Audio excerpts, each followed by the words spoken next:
చూరాల కన్నా అమ్మా గుంటయంట లేక లేక నేను ఫోను చేస్తేను హల్లో అన్నవంటే బెల్లం బువ్వ కన్నా తీయగుంటదంట ఎన్నడూ నాడు ఫోను చేసి బాగున్నావన్నవంటే ఏడాది ఎండల్లో ఉంటేనై మోస్తున్న నా బతుకు కష్టాలని పిల్లని చెయ్యి పట్టాలని నల్లని సీకట్లో ఒకదాన్నే కూసున్న దిక్కులేని పచ్చినయ్యి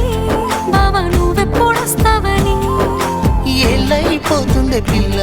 ఎన్నెలొచ్చింది మన బతుకులా ఏలైపోతుండే పిల్ల